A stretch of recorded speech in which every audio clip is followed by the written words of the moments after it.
actually specializes in something I hope we get a chance to talk about today, which is threat assessment and insults. And that's big, heavy lifting. Like he's helping people work through some really heavy stuff. He does this working at a university and helping students with accountability.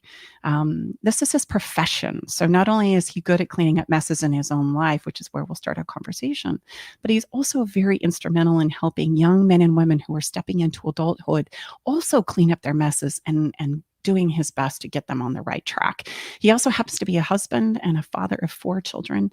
Thomas, thank you so much for being here and welcome to Love Shack Live. It's so great to have you here within the Love Shack with us. So let's get started. Let's jump in and tell us how it is that you fell in love with a sweetheart, you messed that relationship up, found yourself divorced. Let's go that far in the story, and then let's come back around and tell us how you cleaned it up and ended up falling back in love. We have lots of questions and stories that we'd like to explore there with you. Take it away. Absolutely. Thank you so much, Stacy. Tom, thank you so much for having me. I'm an expert at making messes, and I think that I'm intermediate at cleaning them up. So we'll try to get to both, certainly. But I appreciate the introduction and love what you all are doing. As I told you in our pre-meeting as well, Stacy, I just think that this is absolutely beautiful and wonderful, and what you're bringing to people is purely amazing. And to start with my story. It's a long one, and I will try to be as concise as possible. But I actually met my wife when we were 7 years old. We were in first grade together, and we, nothing too crazy then, other than her and 2 other girls during field day, where my mother was present, deciding to sing "Thomas is Cute" at the top of their lungs while my mother was present. That was very embarrassing for me, but a sign of things to come. And certainly I'm still cute, so I guess they were right, at least on that. I actually, she ended up moving away for quite some time, and we ended up back at the same high school in 9th grade. And we started dating in 10th grade. That kind of was it. We were in classes together. Both of us were interested, but both of us were very shy. She really was my first real girlfriend. And it was something where I think that I thought I knew a lot more than I did, as we are apt to do when we're teenagers, right? And young, and probably when we're older too. Certainly, I still feel some of that. But we started dating in sophomore year of high school, and I was just. I was smitten, and she was, my one priority besides school, which I had to keep making a priority. But she was really my priority. I actually lost a few friends over getting in the relationship, mostly because I honestly think it was just jealousy around just time being spent. They're used to this guy who's spent every second with them, and all of a sudden now I'm spending it with somebody else. And I think that there was some frustration and hard feelings around that. But really, she was, she was really my first everything, my first love. She was my first sexual partner, and it was something that, I think that I loved. I absolutely know that I loved her, but I loved her as a teenager would love another teenager, and that's something that took me a really long time to realize, that the love has to adapt, it has to evolve, and when you try to be the same person that you were when you first fell in love with someone, or when they first fell in love with you, even more importantly, that can be really hard, and it is not realistic. And so, a couple of things happened kind of around this time. I also, it always sounds like so conceited to say, but I got very popular in school kind of around this time as well. And I really focused on kind of expanding my popularity, growing my friend group. But it also meant that other people were interested in me in other ways for the first time. That had never really happened to me before my wife. And so I think that it was a lot for me to handle, and I don't want to take away. Accountability is very important to me, as we talked about. It's what I do for a living. But I do think that I was kind of stuck in this. I'm all of a sudden very interesting to people. And how do I reconcile that And how do I be what they need me to be, and then be what she needs me to be, and be what I need me to be? And I think those things were all opposing. And frankly, I didn't handle it very well. There were times where it got extremely messy, where I would be at a party and would end up kissing somebody, and I'd feel awful. And I'd tell her about it. I would tell her what happened, and she would stay with me, because we wanted to work on it. And I was sorry. So, and she knew I loved her, and all of this stuff. And at the same time, in the back of my mind, it started creating this pattern, right? Like, is there anything I can do to where it won't be accepted? It won't be, okay, yep, we'll work on it and we'll move on. And it got to the point where, frankly, I took advantage of that. And I got to a point where I knew that she was not going to break up with me. There was, and I could just kind of do whatever I wanted. I could be in this relationship, which I didn't want to end. I loved having her. I loved being a part of a relationship. And also, I could do whatever I wanted because she was always going to be there, right? Mm. And that's problematic. Well, and if I may, there's a couple of things that I really want to highlight here that maybe some of our listeners don't realize. That relationships are always evolving with inside of us, right? Because we as a human being are constantly growing and evolving. And I think what you said there is profound. When you were a teenager and fell in love, right? You were a completely different person in your 20s, 30s, 40s. And this evolutionary process with inside of us will never stop. And also, I've had a son that's been very much in your shoes. Your story very much reminds me of my oldest son, Grant, who was in an incredible relationship with a beautiful young woman, younger in his life. And yet he wanted to flex his own muscles to see what was possible. He wanted to see who he was in other people's eyes. And he started to become very popular as the president of his class, and just like you said, gets the attention and those kinds of things. And then you're wanting to explore outside of that. And as much as we would like to think that that's not compelling as a human being, it is very compelling as a human being. And we can judge ourselves and we can judge others harshly. But the reality is, until we kind of go and explore where my boundaries are, or where that parameter is, where I see myself, who I am and who I am not, I'm going to constantly long for exploring that. And it's going to prevent me from being all present in the relationship now. Right. So I think that's an important thing to wrap our head around. I like to say, in love, we evolve and get better at it as we do it. It's just like driving a car. And when do we start counting? Do we start counting the first time I have sex, or the first person I kiss? Or do we only count the people we date and have sex with in college? Or do we only count the marriages? But I want, as we talk about each of those points in the relationship journey, I want us to see that each one is teaching me something about myself. Each one is helping me understand myself, love, and relationships to a better degree. So I love that part about your story. And thank you so much for being so open and honest with us about your journey, because we can all pick up parts and pieces of this for ourselves. If I'm in a dynamic relationship and I have a person that's just loving the pants off me, but I'm longing to be somewhere else, that is a sure sign that you're wanting to explore and expand your own parameter. You don't know what's possible for you, right? Regardless of what age you are. That's what's happening. And if that's playing out, it's really difficult for me to be all in where I am until I know what the parameters of me are. Right? Yeah, I think that's really an excellent point around, really you want to push those boundaries until you can see how far you can go, and what bounces back, and where okay, well, that didn't work, or that did work, and this feels good and this doesn't feel so good. And yeah, I think that like you said, and that's not something that's unique to teenagers. It's not something that's unique to young adults. I think we do that throughout our life, and we just do it in different ways. We find out how that works in work relationships. We find out how that works in friendships. We find out how that works just in parenting, right? I think that those are all areas where we try to push a little bit and try to find what makes the most sense. Yeah. And then kind of following that, there were a lot of pieces that were kind of going around and moving, and we got to senior year and we decided to go to college together. And we went to college at the University of Northern Colorado. And when I got up there, I was burnt out from being the guy. I was burnt out from being the person who wanted to be popular, who wanted to do all of these things. And I really kind of settled into, what, I think I'm just going to chill, and I'm going to just go to school, not going to get too involved, just going to kind of see what I like, right? I never really took the time to do that. And so I thought, I'm going to do that. but I do have this girlfriend. I love her. I want to continue to be with her. We're going to the same school. And honestly, that first year, that freshman year of school, my goodness, was it a beautiful time, especially in our relationship.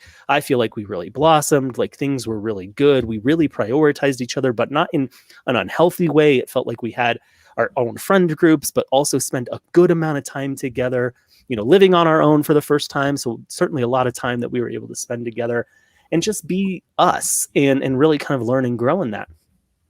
And then I said, well, I want to do more things. I want to be more involved. I need some of that. I'm craving some of that. I'm feeling like I'm missing this piece of me, of who I was in high school. And what do I want to do? Well, unfortunately, I couldn't just take one part without apparently taking the other. And so, I started to get involved. I became a resident assistant in my dorm. And at that time, I was spending a lot of time with my staff, and then other staff members from around, and ended up talking to a couple of people, and then one specifically who I became romantically involved with, and I was not romantically involved with her while I was still in this relationship. I would have been honest if I was, just as I was before, but I wasn't. But what I did is, for the first time, I broke it off with my girlfriend, and I said, I think I need to explore other things, and I don't have the time to prioritize to you. I have this live-in position that I'm constantly doing, and I need someone who understands that, and I need someone who can be kind of around that. And so it got a little messy again, as it is wont to do. But we never stopped talking. We tried to be friends, didn't really work. Times where I cheated on my new girlfriend with her because it didn't work for us to just be friends. And eventually we ended up back together, probably about 6-7 months down the road. But at the same time, I thought it would be great to just keep dating other people without telling any of them that I was dating other people. And to get extremely messy, I ended up in relationships with 3 different women for over 6 months. And let me tell you, my brain, my time, and my money have never felt worse. It was a lot to manage, and could have been completely avoided had I been communicative, had I said, look, I'm interested in doing it this way. And if you're not interested in doing it that way, that's okay. I'm gonna find people that are interested in doing it this way, because I want to be with several people, and this is important to me, and I am still doing that exploration. But I didn't do that. I said, I could manage all of this. And you know what? Frankly, for 6 months, I managed it pretty well as could be for someone who was managing 3 relationships on the same campus. And I say that and I think probably people are like, well, God, listen to this little narcissist, right? But the truth is, I didn't think that I thought I was invincible. I thought I could figure it out. And one day I'd figure it out. And honestly, always in the back of my mind, I was like, you know what? I'm going to go back to the original, right? I know what that is. I love that. I feel safe with that. I feel comfortable with that. I just like having the attention on the other sides too. Well, eventually I had to tell all of them. I broke it off with everyone except for my wife, and she took me back again. Mm-hmm. Now, this is the part where it becomes like, okay, now there's concern, right? Because it again has now clicked in my head. I can do anything. And it will, and it's never going to there's never going to be something that puts her off of me. Well, I think before we move on to the wonderful, how you turned it around, right? It's important for us to realize, I wish we could have more honest conversations about what you just described, because until we can have more honest conversations about where we are and yes, there's going to be the judgment. I mean, I'm sure there are people in their heads, right, going, oh, you naughty little boy, so you should never cheat. That's the answer. And as long as we're holding that hard line, we will continue to find ourselves in places where we feel like we've got to do one thing, and yet we're looking like on the front side, we're doing another. And if we could really give the gift to ourselves and to each other about, this is where I am. This is what I want to explore. This is what I'm wrestling with. And here's how I'd like to approach it. Let's just at least disclose it. It would keep us from finding ourselves in these perpetuating cycles where I start not disclosing on the front side, and then I spin a story, and then I've got to get defensive, and I've got to defend that. And then that causes me to show up in a certain way. And then I've got to do more and more and more of that until finally, the cat's out of the bag and I've got to come clean. Right? That's part of the mess that we create. And I want us to see and understand how I've done it. I have my own version of Thomas's story, and most of us do have a version of this. But in our effort to try and feel like we're good, wholesome human beings, and that we don't struggle with trying to figure out who we are and what we need, we put on this front about, oh, well, and the more rule structure I have about it, the more I know that there's some defensiveness on the outs or in the inside, because the more I'm not at peace with just saying, I've wrestled with that, I've been there, I've thought about that, I've done that. We continue to spin a story about what the rule structure is, and then I'm not allowing myself to explore who I am and what those parameters are. So I'm not condoning any of the tough stuff that comes up as we try and explore ourselves, but that's really the part, right? It's the figuring out of ourselves and thinking we have to do it in a certain container, which prevents us from really talking about what's going on inside of us. That perpetuates these huge messes, right? So if you could have come clean to all three girls, for example, and said, hey, I am dating all three of you because I love the attention, because I love being with you, right? I know some of you are going to get ticked off, but this is just where I'm at. Maybe I need to explore some other alternative lifestyle for a minute until I figure this out. Yeah. Instead of betraying the people that you're trying to develop, relationships with, right? Right. Yeah. Love your thoughts on that. I'm really struck with this idea around this is we aren't able to talk about it because no one admits to going through it. No one admits to the thought process even. Maybe you didn't do the actions that I did. Maybe you didn't act on those things. Maybe you weren't as impulsive as I was. Maybe you weren't as narcissistic as I was. But maybe you thought about it. And maybe you didn't have someone to talk to about it. I certainly didn't. I didn't have anybody to talk to, or at least I felt like I didn't, because no one is going through this, right? Yeah. No one is openly talking about, hey, I did this. Hey, these are the mistakes I made, because we have this idea around self-preservation and saving face and conforming also, frankly, to societal standards around love and relationships and all of those things. And when we do that, then it does make those who don't feel the same way feel like outliers, feel like the others. And that's really difficult. And it certainly was difficult for me. And so I think you're 100% right on that. And I think you're right. I think if I had some of that, or if I'd even thought that was a possibility to have that conversation, or even to have the conversation with the girls I was dating of like, hey, this is just where I'm at. And and also, frankly, some comfort in myself to say, okay, this could go badly and I just need to prepare myself for that, rather than trying to control every piece of the process. Then if I would have trusted in that, then maybe that lifestyle could have happened, or could have been something, could have been a different type of learning experience. So I think that all of that becomes extremely important. Yeah. And I want to point out here that it always starts with somebody you can talk to about things like this, that come from a non-judgmental place. And and most of us have the experience of talking to people about this, or finally confessing it, and we do feel judged, and we're talked to like we are judged and shamed about it, which makes us just shut down and continue the cycle that we're already in. So it's really important for us to find somebody who we can talk to that's not going to judge me, but help me explore what the emotional driver is of this for me. Well, and can I do some other things to kind of get that need met? What are my other options and possibilities to address this with inside of myself? Well, I was just going to say, I mean, the two primary tenets, or certainly two of the most primary tenets in our body of work, and we talk about them often on our show, are permission and safety. Now, obviously, physical safety goes without. Doesn't even come into the conversation, but the ability, safety in our body, the ability to say the good old John Mayer incredible song, say what we need to say without getting our head ripped off. Mm-hmm. See, that's a much different premise. And like you said, Thomas, that literally is almost a foreign concept for most of us, especially when it comes around love and relationships, because we're trying to fit this most dynamic process in our life into these, quite frankly, these very antiquated belief systems. And we're at a convergence here where that's why we're seeing this massive display of interesting human behavior, because they're just flat out not working anymore. Mm-hmm. Yeah, that's really excellent. I appreciate you saying the piece around it being antiquated. Not only is it antiquated, it was made up.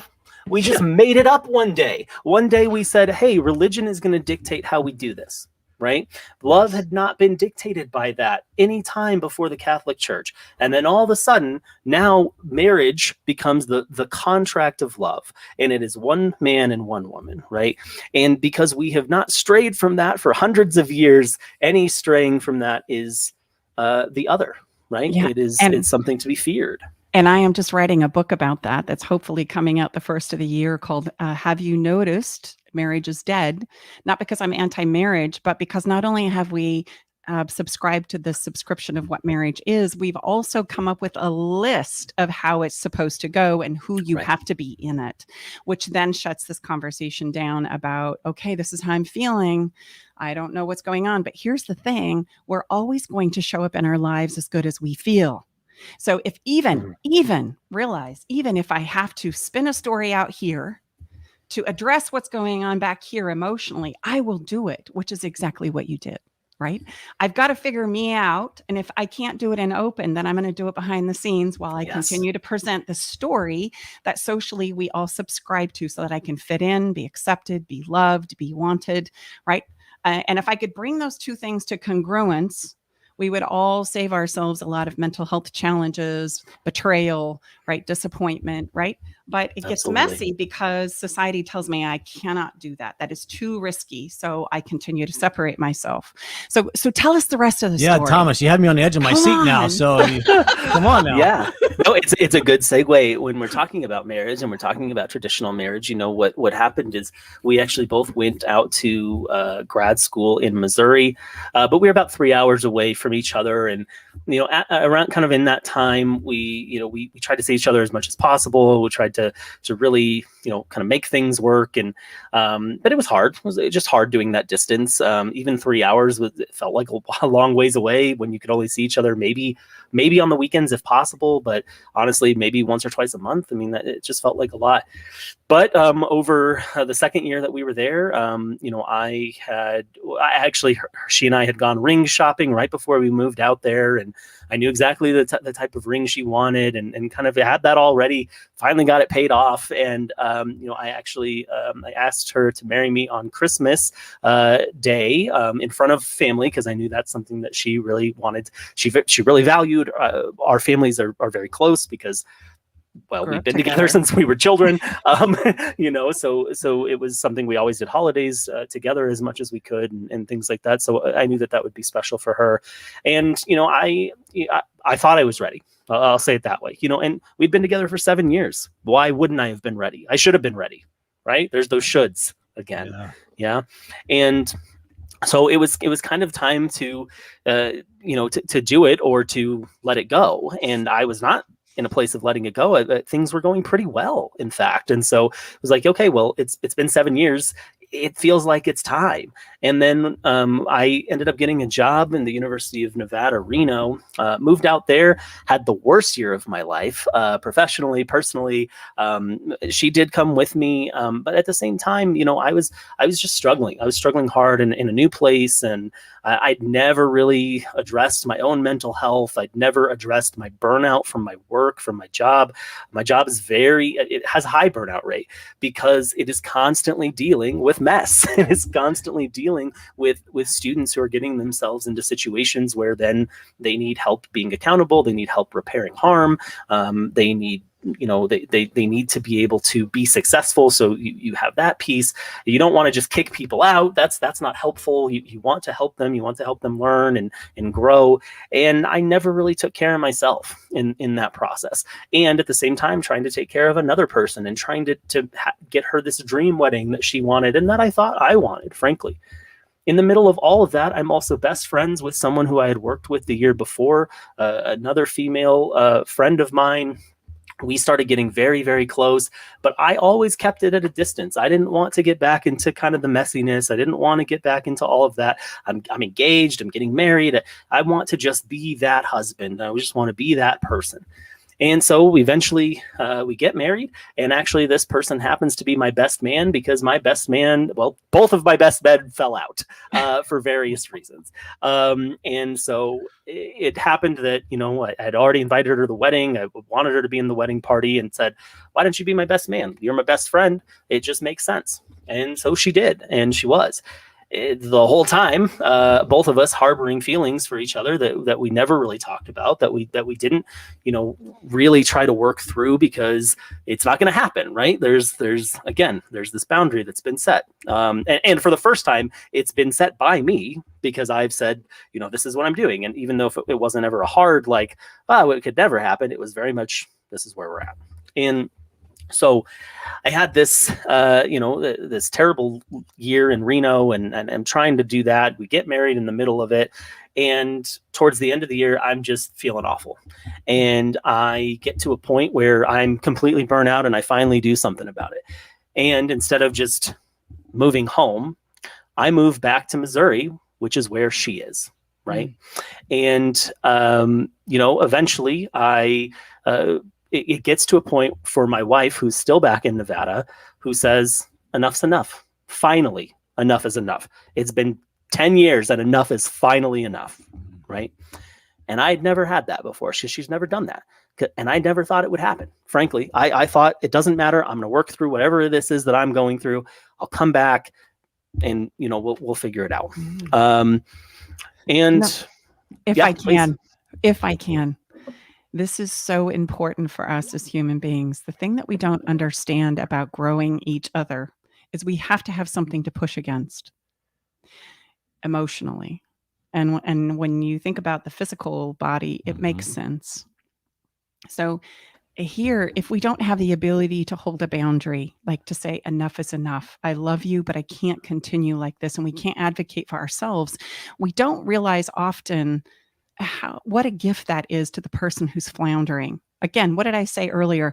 We go out and we try and explore the parameters of who I am. That's my first objective as a human being. I must do that, right? And so if I don't know where those boundaries are, I'm going to start making assumptions. And if you keep showing up and acquiescing and giving in and going along with, I'm going to think that is always a door that's open for me. Yes. And all of us are going to be culprits in taking advantage of that. But the minute, like you said, that door is shut, I go, oh, okay, there's the parameter, there's the limit, there's the place where I go, if this is important to me, and it kicks off a lot of what's important to me, what isn't, and the contrast of my own experience that up to that moment has eluded me, that I've made stories about, that is really kind of an illusion. Right. So I love that part of your story, because finally your wife, right, says, okay, I got to maintain some self-respect for myself. This is not okay. I am not playing anymore. If you say I'm as important to you as you say I am, then show me. Yeah. Right. And now I'm done. That door might be closed. Yeah. And I couldn't, frankly. And she gave me the opportunity. And then I tried to take the opportunity a little later after she had given me the opportunity. And guess what? That opportunity is not there anymore, because that opportunity had been there, and she finally did set that boundary. And I don't want to put that on her. Like she thought that she could do those things. She thought that she could just move through it and all of that. And she wasn't being honest to herself either. And that's something her and I have talked about, in being back together, which, yes, the story has a happy ending. It's good. But it's, in being back together, we've done a lot of talking about that, of we need to set those boundaries now when we first got back together. And we'll talk about that in a second. But yeah, it's when that door finally closed, it was, I was devastated. And also it was like, it's like, feels so, again, narcissistic to say, but damn, I was proud of her. I really was. I had this pride around, I'm so glad you stopped taking my shit. Like, I am so glad that we got to that point, because I needed to find that point, because if I didn't find that point, I wouldn't be sitting here talking to you right now. No, and it doesn't make you respect them even more? That's the thing Absolutely. That's so interesting about that experience, right? When you find somebody who finally says enough, when you're taking full advantage of them, that doesn't ever feel good, right? It doesn't. And when they finally go enough, right, then I have respect for you. My love and respect for you goes up, which is an interesting place to be in, because then this is where I see couples in my office that go, I'll do anything. Please, please, please come back. And the person that just shut the door is like, now you want to come back? Like, oh, hell no. Which makes your story very, very unique, right? Because this doesn't happen much, because you've pushed me to the brink. I'm not even willing to look back anymore and entertain the idea of this, right? Mm-hmm. That was 10 years ago, or 5 years ago, or 40 years ago. Yep. So tell us how it is you stepped forward and you were able to convince her to give you that one more chance. And not Sure. only her, but the other thing I want to point out there is what about your families, right? Because Yeah. there's got to be people on the sidelines that are going, "Are you crazy?" Absolutely. Yeah. Yeah. And yes, I think there's a lot of meat there on that bone. Yes. Well, I'll tell you what happened is that, I did start dating this other woman, and we ended up engaged as well. And it was she moved back with me to Colorado because I had gotten a job in Boulder, and was starting to work there. At the same time, like, I really had not talked to, and my wife, her name is Tiffany. I might as well just say it at this point. I hadn't talked to Tiffany in a long time, and probably close to 8 months, almost a year, which, after talking every day for 10 years was quite a bit drastic change for me. But I wanted to give her that space. I wanted to give her that time. Frankly, I wanted her to find someone who would treat her right, because I wasn't doing it. And that's the truth. And like, that sounds really like, oh yeah, sure you did. But that's the truth. It really is. Like, I wanted her to have that because I clearly couldn't do it for her. And I still wanted her to have that happiness. I still wanted her to have that love. And I wanted to give her the space to be able to do it. And so I did. I kind of let her do that. And another year went by, and it started to feel like, well, I'm not feeling the best. And I had this relationship that was, I knew it was ending. We were at the breaking point. The engagement was a last ditch effort to save it, really, that old story. And I knew that was not, we were not in a good place. We were not right for each other. It wasn't right at all, but certainly time and place, all of it just kind of, we were always better as friends, and we just completely ruined that, aspect of the relationship too. And so, I actually reached out to a couple of her friends, one that she had been living with. And I said, look, I don't know how to start this, but I have never stopped loving her. I've never stopped thinking about her. I feel like I've done a lot of growth within myself, being in this other relationship, but also just like recognizing I was going to therapy. I was really taking the time to really get to know myself too. And I never shook the thought of her and what that could be, and what it could be if I actually gave a shit and I actually did it right. And I'm sorry, I don't know if I'm allowed to curse on your show, but because I've said it twice now. But once I came to that point of actually, no, I do care, and I want to show that I care. Well, how do I do that? I didn't feel like I could reach out to her right away. I felt like I needed to know to repair some of those external relationships first, because I felt like if I can repair some of that, or at least start that repair process, I have a better shot. Because if I just go to her, then it's her and I both battling those same things, right? Brilliant. And I don't want to necessarily do that. So I started with a couple friends and said, like, this is what I'm thinking. This is where I'm at. This is what I want to send to her. And I sent a couple people like this very long email, which I'm sure she felt like was out of the blue. And I ended up sending it to her and just saying, like, I've never stopped loving you. And I would like to have an opportunity. I don't know what your situation is right now. I don't expect you to even respond to me, but this is me kind of throwing it all out there. And she did respond a couple of times. And me being in the business that I'm in and the type of work that I do, I'm also very adept at social media and figuring things out. And I figured out that she would be moving home. And I knew when she'd be moving home, and I had it pretty much figured out where she'd be moving to, which was back to her grandparents' house. And one day I just went down there. Actually, the day after her birthday, I went down there and I bought her some flowers, and I just showed up on her doorstep and, tried the whole romantic comedy way. And it was just like, dude, I don't know. I don't, thanks for the flowers. I don't really want to talk to you right now. And even though we had communicated a little bit again over email, and it had been good and honest and raw and vulnerable, and all of those things were good, it was still like, I don't know if I'm going to do this. Okay. Well, a month goes by. We end up helping the same friend move his house. And I mean, he kind of set it up that way, but we ended up helping him, and then we talked for about 5 hours that night, and really just talked through things. And at first she was like, you know what, I'm really not into like getting into a relationship with you, and frankly, I feel like I am entitled to go explore myself and explore being with other people and sleeping with other people and all of this. And if you actually are true and honest about wanting to be with me, guess what? You have to deal with it, and you just have to live with that, because that's where it is. Now she's setting a boundary that I never could, right? And I was. And she's disclosing where she's at, which Yeah. is again what we've talked about already. Yeah. Right. That good for her. That's awesome. Yeah. So it, and it was so, again, refreshing. It was never something she would have done before, right? And it was, again, another piece of like, okay, that evolution is not just real for me. That evolution's been real for you too. And it can be real for this relationship. And I agreed to every term she had. Why not? Yeah, and I said, look, if it ever gets to be too much, I'll be honest about it. But if that's what I have to do, if these are the trials that I have to go through, this is what I want. You are what I want. You are who I want to be with. And we started spending time together, and eventually it was like, okay, yeah, we're back in it, and we started dating again. And then she proposed to me. Wow. And yeah, it was really great. And we had a much smaller wedding with 300 people at our first wedding. We had 20 people at our second wedding. Much better. If you're thinking about having a large wedding, don't have the small one. I promise it'll be much less pain on everybody.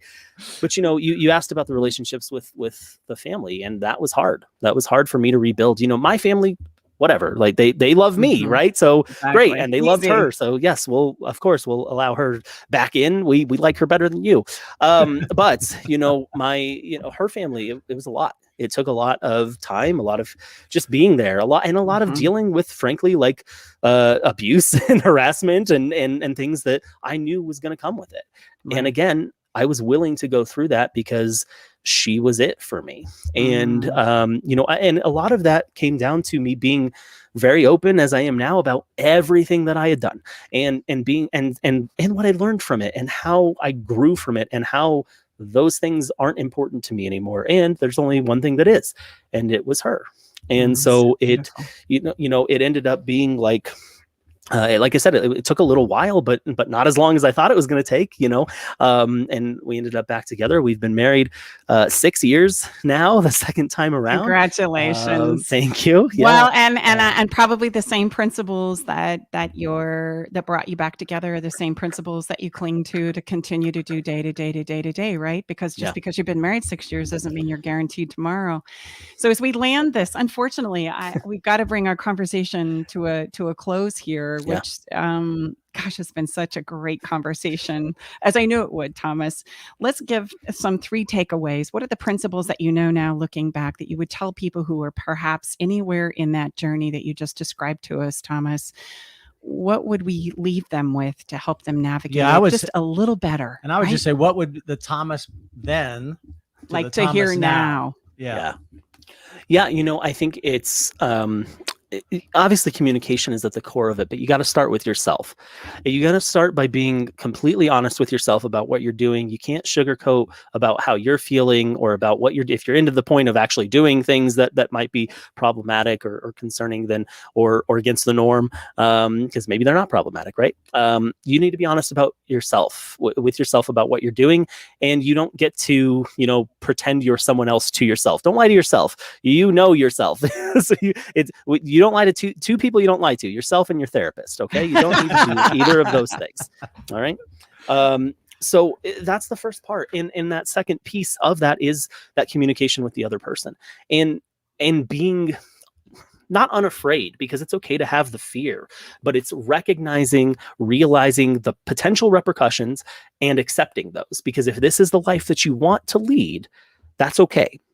And it may come with repercussion, but the only way to find out is to have that communication. Because if I had sat down back then and said, look, I love you, and I do want to explore these other options, and if that's not possible, I understand, and I will accept the consequences of that. And I will have to choose at that point what is more important. And as long as I have that boundary, I know that that boundary exists and I can work within the parameters of it, or I can say, no, that boundary doesn't work for me. But to not have that conversation, to not allow myself that communication, that's really what caused a host of those issues. And the last thing is really just having, it sounds almost cheesy, but it's just having faith. And I don't mean faith in necessarily even the spiritual sense. I mean faith that, like, you are doing what you need to for you. And it's okay to be quote unquote selfish. If there's something that you need, it's okay to seek that. And again, going back to tie it all back together to each other, there may be repercussions that are beyond the scope of just yourself. You may have to think about other people, and you just have to be okay with what that is. But you have to have faith in yourself that you are, again, being true to yourself. Which is the toughest part, right? That's the hardest work we do, is overcoming the doubt that we have within inside of ourselves, that I'm doing it right, that I am enough, that I can go, do, be. And I'm just going to leave us with this exclamation point. We show up as good as we feel. And if there's something emotionally, right, that's happening inside of you, you will match that. That's our driver. That's our energy. That's what will predict the way that I'm going to show up in my life. So, right, my cautionary tale would be, don't divide those two things. If that's really the truth for you after sitting with it, then disclose it and own it. That's your best way through. Would you agree? I would 100% agree. Yeah. And on the kind of ending note of that, it's, you have to understand, going back to what I said at the beginning, which is that teenage love, that teenage relationship isn't the relationship we have now. It's not the people that fell in love then, right?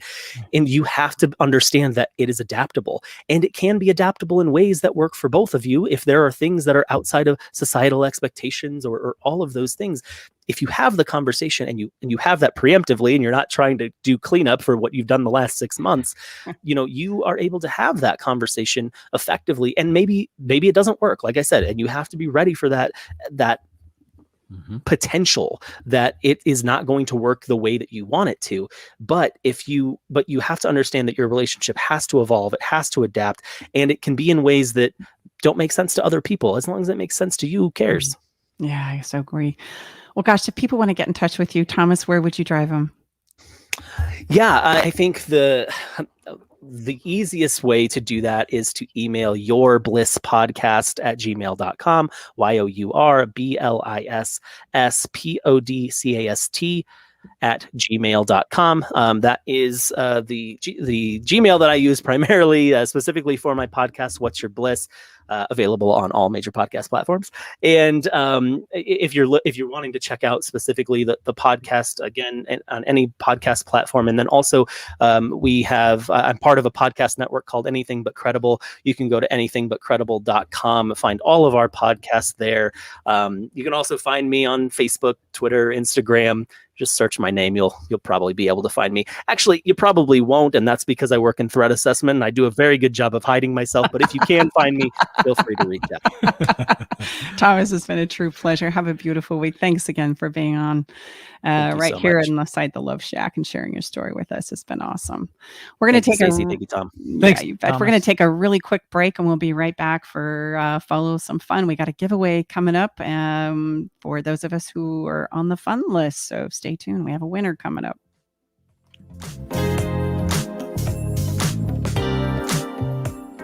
Here's what one of Stacey Bartley's clients says about working with her. Working with Stacey has been life-changing in a very magical way. I wanted to work with Stacey when I left a long-term marriage because I didn't want to repeat any of my relational, how would you say, unhealthiness. I'm so amazed how she has taken her experience and wrapped it into her own program, a program that is designed specially for you, for anyone that moves forward with her. She's unique, she's profound, she's magical. She has a love for others that is unmatched, and it would be a gift to yourself to work with Stacey. To book your 30, 45-minute, or 60-minute session with Stacey, go to staceybartley.com/checkup.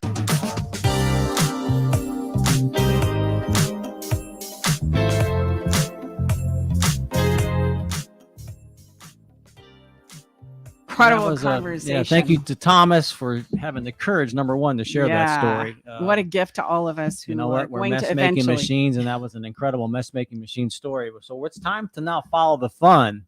So pour your favorite beverage. And follow the fun. We are the first month, the first episode of every month, we give something away. And today we are going to give away a set of our conversation cards. But if you're watching, here they are. And if you're not watching, if you're listening there, you can go to our website and you'll see our conversation cards for connection right there. Yes. Well, and this happens to coincide with our follow the fun moment. So I'm trying to decide. I guess we'll do the giveaway first. So Eric, just so that people know this is very random, we need you to choose a number between 1 and 100, please. Oh, it's very random indeed. So let's do 27. 27. So that's 15, 20. Our winner today is a K Huet, Huet at yahoo.com. I'll be reaching out to you via email to let you know that you have won some conversation cards. And congratulations. It's great to have you with us and on the fun list. For those of you who aren't on the fun list, you can get there from our podcast page, stacybartley.com/podcast. Join the fun list, and you can also enter to win prizes that we give away each and every month of the show. So our Follow the Fun moment is built around our conversation cards as well. I want you to pour a glass of your favorite beverage. I want you to sit down and prepare to share yourself. I have a perfect card. And if by chance you find the situation a place where you don't know what to share, we got you covered. That's what the conversation cards were designed for. All you got to do is draw a card. So we're going to show you how it works today so that you too can ask this question to somebody in your sphere of influence and create a little bit of connection sometime during the next week. So Tommy, what's the conversation card question? Incredible question. What is your guilty pleasure? Oh, okay. I'll answer first. My guilty pleasure is I love to pour myself a beautiful glass of wine. Come on, you stole mine now. Oh, I know. You're gonna have to come up with a different one and sip it while I dance, or write or do just about anything else. Put on some great music, listen to some good tunes, and explore that wonderful bottle. Okay, so after that, I would say my guilty pleasure is sitting on our wonderful couch in a non-rushed manner, which doesn't happen too often. Right now, where our coon dog is sleeping and reading with uninterrupted. I love that. I like to do that early in the morning. Why do you feel guilty about laying on the couch and just taking some time to yourself? Tell us about that. I know that's an episode in and of its own. A guilty pleasure, right? It's something you feel like you shouldn't be doing. I know, yes, because there should be something else, but no, it really is. A lot of times Stacy will sleep longer than me. I like to rise, not as early as I used to, but still probably the first one. And we live in a cute, awesome little house. It's quiet. If it warrants it, a blanket, and just blissing out. Allowing yourself to kind of scroll through the social media, or even diving into we were like reading 3 books right now at the same time. So one of those. Well, I would say you could probably give yourself that. I give you full permission. Here's the card. Question is, what is your guilty pleasure? Have that conversation with somebody. Pour your favorite beverage. Ask that question and share about it. Tom and I could go on and tell him more, but these are really fun. I mean, we developed these because Stacy would often encourage our private clients to look, you have to start talking with each other. Most people come to us because they're not communicating, they're not talking. So, and they'll say, okay, well, I understand I need to do that logically, but I don't know what to talk about. And we heard that so many times. So we say, okay, we've got that covered. We created this. There's some really thought-provoking. They're family friendly. It's all good. So and so you put your electronic devices down, look at each other and draw a card and share. It's literally that simple. Yeah. What would you say your guilty pleasure is? Eric, what's your guilty pleasure? Oh God, you're putting Eric on the spot. We're out of time, unfortunately. See? That was very convenient. Well, listen, as we land this episode, as always, we love to leave you with a song. We love to leave you with something to feel now that we've talked with you and used your logic and your thinking. Today's song is Kay John's On the Ocean. I love this song because it says, my ship is coming in. What's on the horizon? I have no idea, but I see it. I feel it. I want it. I'm compelled to go there. So may we all remember that regardless of what your messes have been, there's always a place where we can clean them up and we can pursue that horizon and that ocean. Our ship will come in at some point in time. Until we see you again, it's been great to be here with you inside of the Love Shack. We're Tom and Stacey Bartley, the hosts of Love Shack Live, together with our engineer, Eric Ryder. Thank you so much for being here and spending some time with us inside of the Love Shack this week.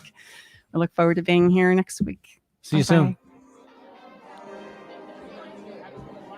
Thanks for joining us today in the Love Shack. We hope you came away with something that made your toes tingle. To learn more about everything you heard on today's show, go to staceybartley.com/podcast. Love the show? Help us spread the love by sharing the show with others. Okay, everybody, time to go. We got to close the doors to the Love Shack for this week. You don't have to go home, but you can't stay here. Come back next week, though, and join us for another edition of Love Shack Live with Tom and Stacey Bartley. The views expressed on this program